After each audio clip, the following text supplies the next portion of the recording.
Did you know that before invading Poland, Hitler actually offered them an alliance? Germany wanted the free city of Danzig back and a highway through the Polish corridor to East Prussia. In exchange, Poland keeps everything else, including Ukrainian territory. After Germany conquers the Soviet Union, Poland would have joined the Anti-Comintern Pact against the USSR, become Germany's eastern ally, and participate in carving up Soviet territory. For a country caught between Germany and Russia, it seemed like choosing the winning side. But Polish Minister Józef Beck rejected the deal, stating, "There is only one thing that is without price: honor." Beck knew that accepting would make Poland a German puppet state, sacrificing Polish independence. Oh yeah, and it's only a matter of time before Poland would have got just completely integrated. See, people forget there was literally a non-aggression pact between Germany and Poland, and that pact was supposed to last a whole 10 years. It was signed in 1939, so actually 10 years after that, Germany would, of all places, almost cease to exist at that point. Germany most certainly did not look like this. They definitely did not Auschwitz Austria yet, which is really important to remember because Germany hadn't started doing what Germany was gonna start to do. Basically, all their little German expansions that they did, well, peacefully at the time, whether it was remilitarizing the Sudetenland, remilitarizing the Rhineland, or taking the Sudetenland, they didn't start chopping away at their neighbors until 1936, 2 years after the Polish non-aggression pact. So I get the Poles thinking, oh, this new funny guy with a mustache is now our new neighbor.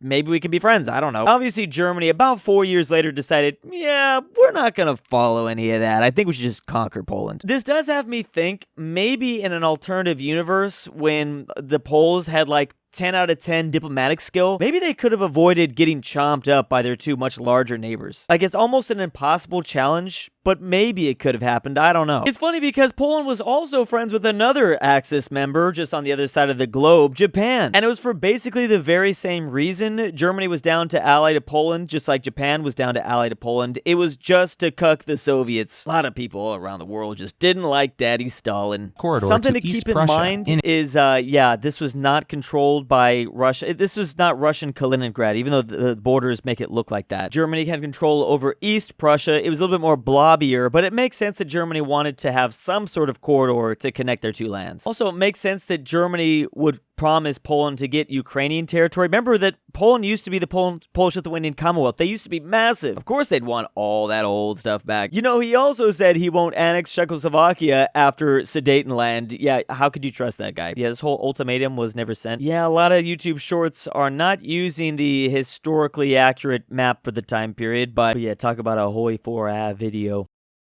Why did Finland fight both the USSR and Nazi Germany during World War II? It started in 1939 when Stalin Finland didn't really have a choice. Oh, he's literally going to get into that. Demanded Finland give up territory for security reasons. And when Finland refused, the Soviets invaded during the Winter War. Finland fought alone and actually held off the Red Army for months, but eventually had to give up 10% of their territory. When Germany invaded the Soviet Union in 1941, Finland saw a chance to get their land back and joined the Axis as co-belligerents, not official allies. But by 1944, it was clear Germany was losing, so Finland made a separate peace with the Soviets and agreed to kick out all German troops. When the Germans refused to leave peacefully, Finland ended up fighting their former partners. Yeah, what was that, the Lapland War? Yeah, because the Germans were previously up in Finland helping them fight the Soviets, and then after Finland was like, hey, you guys are gonna have to get out! Something else to keep in mind is Finland was only recently independent. Before the USSR, it was the Russian Empire. All of the Finnish lands was formerly the Russian Empire. So that's why the Soviets thought they should just get that all back. Whether it was the Russians or the Swedes, Finland was constantly under control of somebody. I now just realized, no wonder the Germans thought they were going to literally roll through the Soviet Union before they declared war, because this Winter War showed that the Soviets couldn't even beat little old Finland. I mean, yeah, the Soviets ended up taking some land away from Finland, but Finland ultimately maintained their independence. They might have tricked Hitler into thinking, yeah, we can take those guys out, no problem. Clearly, they invaded the Soviet Union in 1941. Finland saw a chance to get their land back and joined the Axis as co-belligerents, not official allies. But obviously, they didn't do that good. Not Finland, I just mean Finland. Well, Finland and Germany, they ultimately would lose. 1944, the writing was very clear. The writing was on the wall. It's funny because I just talked about maybe if Poland was just better at diplomacy, if they were like the masters at it, like in a way Finland kind of was. I wouldn't say they were masters at it, but Finland played a good diplomatic game. They got out of World War II without, losing all their land. Finland has a bit more of a geographical advantage, though. Actually, not even a bit more, a lot more. Poland's just like flat land. Finland's objective, survive. That is oftentimes why, Poland, this is the main reason why Poland isn't, kind of aiding the Axis in the very beginning. They were kind of in a very different situation. Kind of like Thailand. Thailand avoids being a part of the Axis. They were forced into the Axis by the Japanese. By the way, you can force Thailand or the Philippines or Vietnam into your own life by heading over to makeship.com. That description down below. They'll be gone soon. You can own them, though. I choose both sides so I could be at top, says Finland. Reminds me of the very popular Finlandization, where they did play kind of a masterful diplomatic game during the Cold War. They managed to survive, and not only survive, but not be communists next to the USSR. And now look at them go. Literally in NATO for the first time.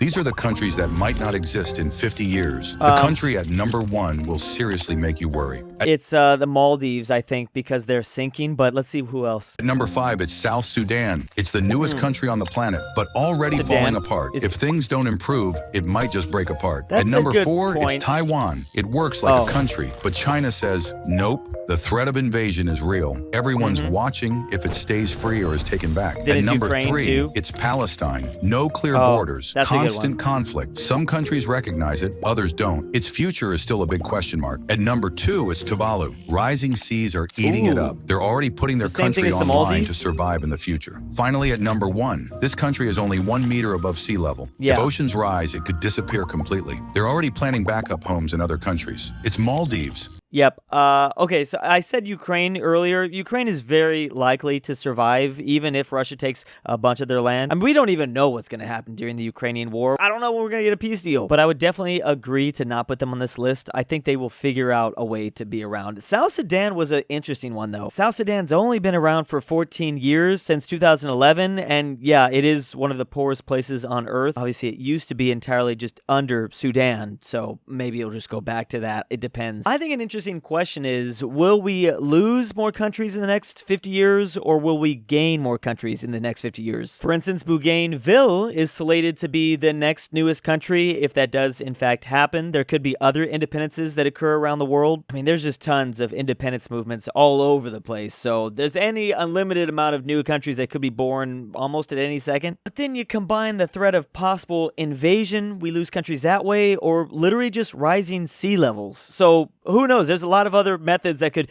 equally eliminate countries around the world as well. I feel like the highest, I don't know what would happen with Palestine. If I had to put a bet, Palestine might be in the situation that might be the most dire. I mean, all the Maldives have to do is just build like one wall around their island, one levee system. I don't know if you'd want to do that, though. Doesn't seem that fun. Countries have certainly been able to beat sea level, though, in the past. Tuvalu trying to save a backup world file. I hope they got autosaves on. It's an interesting question. Like, if I had to put more on the list, you could technically maybe throw the UK in there. Obviously, the United Kingdom would exist. They just wouldn't be united. You know what I'm saying? Like, all the kingdoms go independent. Wales, England, Scotland, Ireland. People have been saying that for years, though. Also, even if the United States were to annex something like Greenland, well, Greenland isn't a country in the first place. It's just a overseas territory that Denmark has. So that wouldn't be a country leaving us. There's also like not officially recognized countries like the Western Sahara or Kosovo. If they no longer are independent, we're not losing a country because not everyone thinks they're a country. You know what I'm saying? It gets complicated.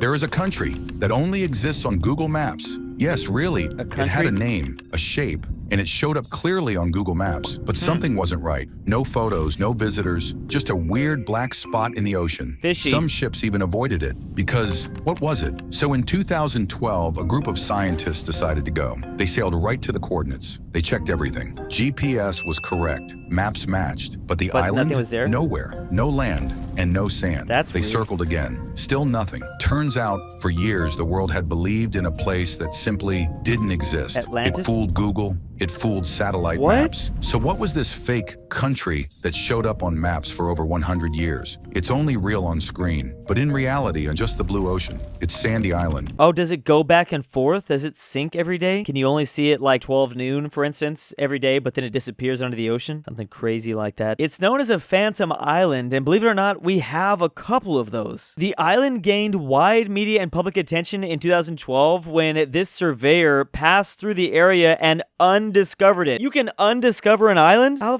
the do you do that? Well, I know how you do that, but I didn't know that was possible to undiscover something. We just believed it was there because of the French this whole time, and everyone just kept trusting the French. Why would you ever do that? How do you make this mistake, though? Like, how do you put an island there that you never even saw in the first place? Maybe they thought they saw it? Someone was hella confused. It's so funny that this over 100-year-long mistake continued to impact us humans for a long time, for decades. Like, ships would go around it. They thought it was there. Imagine you were a ship that was like sinking, and that was like the closest island that you saw on your map. It's like, oh, let's just head in that direction. We'll find this island. Not even there. That would suck. Who really read this name though and thought it was a real place? Sandy Island? You couldn't have come up with a better Phantom Island name? No wonder SpongeBob makes sense. What a bunch of Chads, the Australians, that were like, wait, we think this island doesn't actually exist. Let's go see if it does. And to find out that it didn't, that must have been crazy. Like, yo, everyone is fooled. This place is not real. That makes me want to go around checking like all the islands on Earth just to see if I can also undiscover an island. I guess we're gonna have to undiscover the Maldives soon. That's sad. Who would have thought that it's easier to make up an island that doesn't actually exist than to find an island nowadays?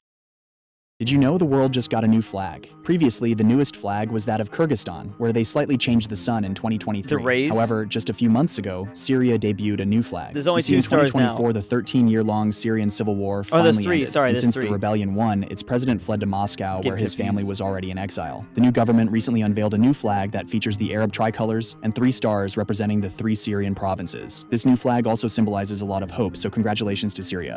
And this flag had existed for a while, even when Assad was in power. You can see like photos of Syrians like flying this flag. It's really funny that we've all just generally decided, yeah, we're going to recognize this flag, but we won't recognize the new Afghanistan flag. I know exactly why, though. You don't even get me started. Like, still, when you Google it and you look on Wikipedia, they're still using the old Afghanistan flag. Oh, here we go. You just got to click on it. Yeah, this is the new one. Wikipedia did not take long to update their Syrian flag history. Here it is. Since 2024, the Syrian Arab Republic, 2011, design based on the 1930 flag. So basically, this all comes down to the fact that the U.S. and the West, we didn't like Assad. So once Assad was out, he was allied to Russia.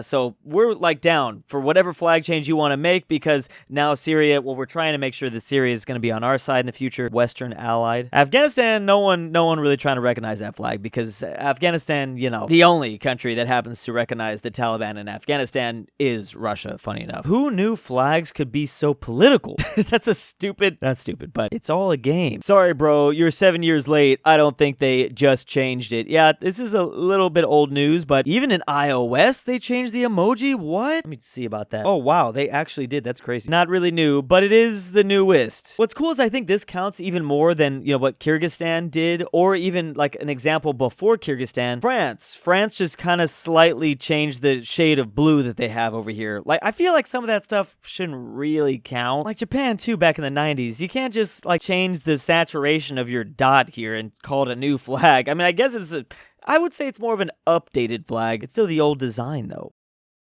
So the most European country is Poland, as 99.9% of its population is of European descent. Damn. But what is the least European country?